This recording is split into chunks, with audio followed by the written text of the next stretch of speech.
So, something that I personally experienced doing one-on-one nutrition coaching was the number of times I would have a conversation with a client and they would be trying to make a change, whether it would be, hey, I need to start going to the gym, I'm uncomfortable with my body, I want to lose weight, I want to change how I look. And it is so hard, right? Like, think about, even if we talk about alcohol, how hard it can be when, you have a friend group that they party and they love drinking.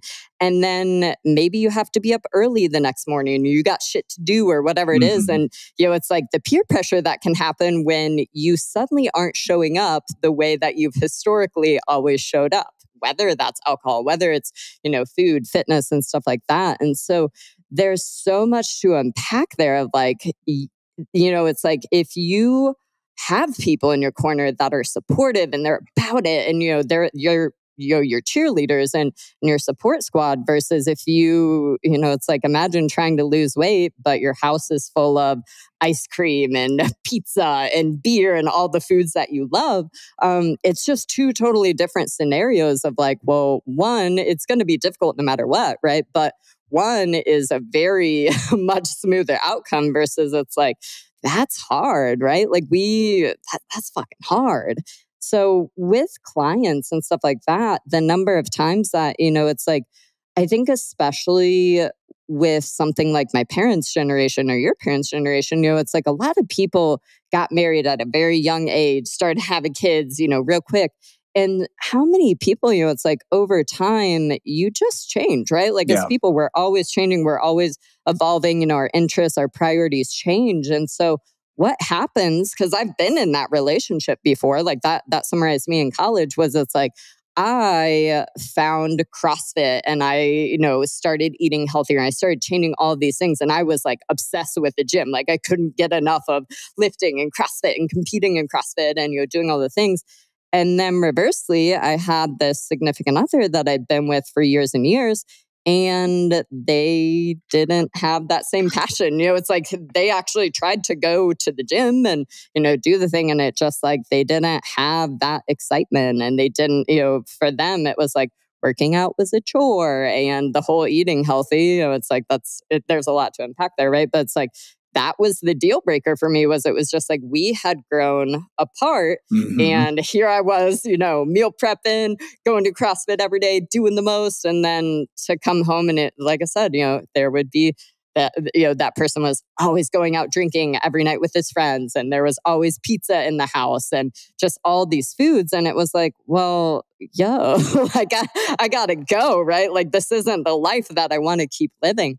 And so on the client end, it's a little different when you're dating, right? But shit's complicated and you can't just like leave Especially if you're like married and kids and stuff like that. Yeah. But like also, like I said, like the fuck you gonna do when you're in that situation? I'm like, dang, like I want to make changes. I'm uncomfortable with my body. And here I'm kind of trapped in this situation, right? So I think from repeatedly seeing what it can be like. And like I said, it personally experienced what it's like to date somebody that no longer has the same priorities as me.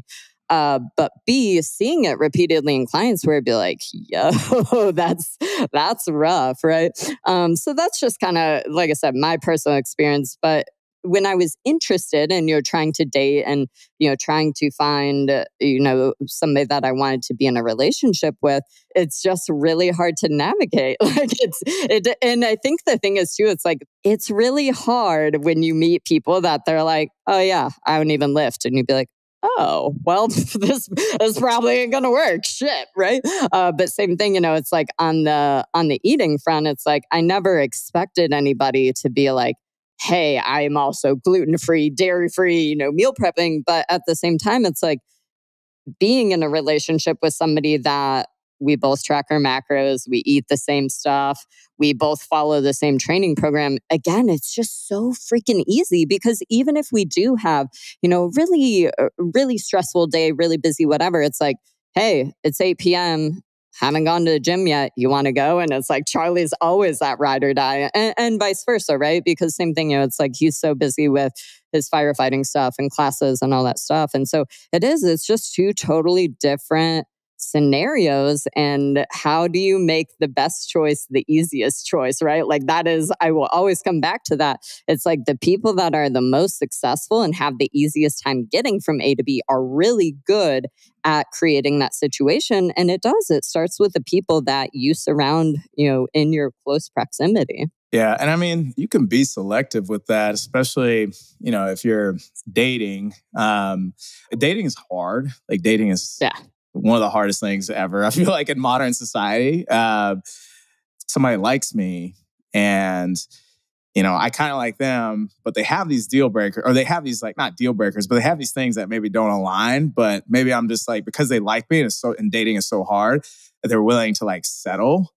And yes. I think that's really like something that gets people into relationships that, things are just not compatible in some ways, especially with like, health and fitness. Like you start dating somebody and, if all they want to do is go out and get drinks or go to brunch or go to the bars and you're trying to like, go to the gym, like, and you want to hang out with your partner, but like, you're hungover the next day, like that's going to be really hard. And or if you have other goals and then they're just like not really on board with it, it's really hard. And I think like getting to that point where you are really clear about like what you want and what's important to you is super important. So you can be a bit selective. Like, I know for me, when I moved to Austin, I had just like left a relationship and I got on Bumble and I put on my Bumble profile like, hey, like you don't have to be like super like fitness model, because I had all these pictures of me like working out, and that's what I was into, because I wanted people to know, like I wanted women to know like, yo, this is what I'm about. And I was like, look, you don't have to eat like healthy all the time, but you can't sit there and like live on Oreos and wine and sit on the couch and watch, The Bachelorette all week. Cause I'm just not about that. I was trying to be really, really upfront with like what my values and what was important for me. And I think that that's something really important if we're like getting out there and trying to date, like what's really super important to you. Did you find it difficult? I know in the podcast, we haven't talked about this yet, but for those that don't know, Alex doesn't drink, hasn't done it in years and years. Was it difficult being on dating apps and going on dates? Because I feel like that's so like socially normal to be like, hey, do you want to grab dinner and drinks? Or like, how did you navigate that in terms of, I assume I've never been on dating apps. So I assume like, you probably put on your profile or. Whenever I went on dates, I always went on like active dates. First dates is usually, hey, like, let's go for a walk. Let's go for a hike. Or let's do something. Let's go to the gym or something like that. Or I would suggest something active. And we really wouldn't go out to do like dinner or stuff like that, like until later. But yeah, just being upfront, like, hey, like I don't really drink, so it's like, that's cool. But if someone's like all about that, then again, it just wouldn't be compatible. And you can kind of tell, like, you go online and you see people like with their pictures, if they're out and like all their pictures like are out of the bar or the brunch or whatever like that. And I'm like, okay, well, I know that it's not going to work, right? Because like that's what you're about. That's your social scene, So, but yeah, again, I think just being like super upfront and being communicative about like what's actually important and value-wise. And like when you're dating, I think that that's really a big important thing.